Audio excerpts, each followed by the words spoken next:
ప్రభు అయిన యేసుక్రీస్తు నామమందు మీకు అందరికి వందనములు. Praise the lord.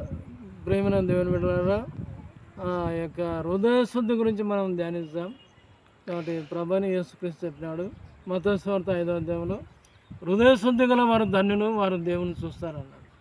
కాబట్టి యేసు ప్రభు హృదయ శుద్ధి గల వారు ధన్యులు, వారు దేవుని చూస్తారని చెప్పి యేసు ప్రభే దేవుని వాక్యంలో ఇర్మియా 10 అన్నాడు, హృదయం అన్నిటికంటే మోసకరమైనది, అది ఘోరమైన వ్యాధి గలదు అని చెప్పినాడు. అందుకే మనిషి హృదయము ఘోరమైన వ్యాధితో ఉంది, ఘోరమైన పాపాలతో నిండుకొని ఉంది అని ఈ యొక్క హృదయం గురించి యేసు ప్రభు చెప్తా ఉన్నాడు. అందుకే హృదయంలో ఈ యొక్క పాపాలన్నీ ఉన్నాయని యేసు ప్రభు చెప్తా ఉన్నాడు. అందుకే మార్క్స్ వార్త ఈ యొక్క 7వ అధ్యాయం, మార్క్స్ వార్త 7వ అధ్యాయం యొక్క 20వ వచనం చెప్తున్నాడు, మనిషిని లోపట నుండి బయలు వెళ్ళినది మనిషిని అపవిత్రపరచును. లోపట నుండి అనగా మనుషుల హృదయములో నుండి దురాలోచనలు, జారత్వములను, దొంగతనములను, నరహత్యలను, వ్యభిచారములను, లోభములను, చెడుతనములను, కృత్రిమమును, కామ వికారమును, మత్సరమును, దేవదూషణయు, అహంభావమును, అవివేకమును వచ్చును.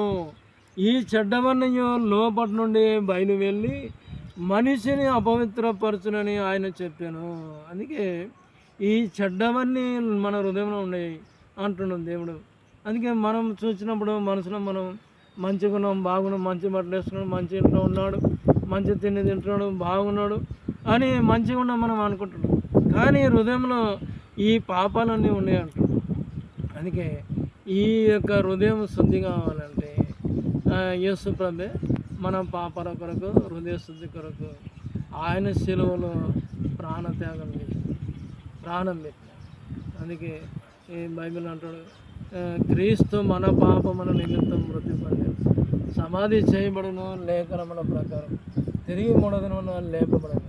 తిరిగి లేచి యేసు ప్రభు పిలిచినాడు అందరినీ, హృదయం శుద్ధి చేస్తా, ప్రయాసపడి భారం మోసుకొనిచున్న సమస్త జనులారా మీరందరూ నా యొద్దకు రండి, నేను మీకు విశ్రాంతి కలుగజేస్తానన్నాడు. కాబట్టి యేసు ప్రభు మనందరికీ హృదయం శుద్ధి చేయాలని ఆయన పిలుస్తూ ఉన్నాడు. కాబట్టి నీ హృదయం శుద్ధి చేసేది ఈ లోకంలో ఏ మందు లేదు, ఏ టానిక్ లేదు. నువ్వు ఎక్కడ పోయి ఏం చేసినా, ఎన్ని తపస్సులు చేసినా, ఎన్ని జపతపాలు చేసినా మన హృదయం శుద్ధి కాదు. అందుకే యేసు రక్తము ప్రతి పాపము నుండి మనల్ని పవిత్రంగా చేస్తుంది. అందుకే లేకుంటే మన హృదయంలో ఉన్న పాపాలు మనల్ని పాపం చేపిస్తుంది. అందుకే ఆదికాండం అంటాడు, నరుని బుద్ధి బాల్యం నుండి చెడ్డది అంటాడు. కాబట్టి మనమందరం చెడ్డవారం.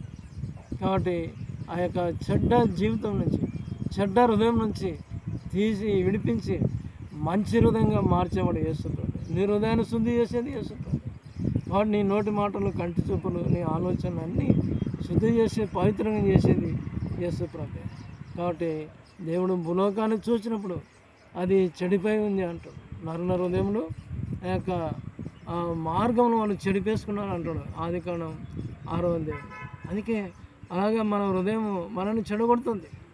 కాబట్టి అందుకే చెడ్డ హృదయాన్ని మంచిగా తయారు చేసేది యేసు ప్రభు మాత్రమే ఈ లోకంలో. అందుకే యేసుక్రీస్తు అందరికీ ప్రభు అంటాడు.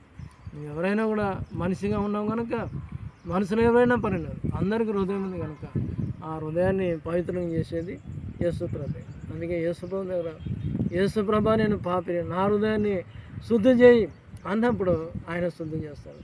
అప్పుడు మనం హృదయంలో చేయి పాపాలు మనం చేయకుండా మనం తప్పించుకొని తిరుగుతాం. అప్పుడు మనం ఆత్మీయంగా ఉంటాం, మన హృదయం శుద్ధిగా ఉంటుంది, మనకు నెమ్మది ఉంటుంది, శాంతి ఉంటుంది, సమాధానంగా మనము సంతోషంగా ఉంటాం. హృదయంలో ఈ పాపాలు పెట్టుకొని ఎంత డబ్బున్నా, ఎంత ఆస్తిపాస్తులున్నా, ఎంత బిల్డింగ్లున్నా, ఎన్ని భూములున్నా మనకు సంతోషం ఉండదు. అందుకే నీ హృదయంలో ఉన్న పాపం తీసివేయబడినప్పుడే అప్పుడే నీకు సంతోషము, సమాధానం, నెమ్మది, శాంతి వస్తుందని చెప్తున్నాడు యేసు ప్రభు.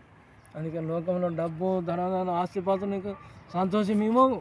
నీ హృదయం శుద్ధి అయినప్పుడే నీకు సంతోషం వస్తుందని చెప్తాడు. అందుకే నీ హృదయాన్ని శుద్ధి చేసి నీకు శాంతి, సమాధానం, సంతోషం ఇచ్చేవాడు యేసు ప్రభు. అందుకే ప్రభువైన యేసుక్రీస్తు నామమందు విశ్వాసం ఉంచండి, అప్పుడు మీరు, మీ ఇంటి వారు రక్షణ, పాప క్షమాపణ, ఆత్మీయ శాంతి, హృదయశుద్ధి యేసు ప్రభు ద్వారా పొందుతారు. ప్రభు అయిన యేసుక్రీస్తు మిమ్మల్ని అందరినీ ఆశీర్వదించి దీవించును గాక. ఆమేన్.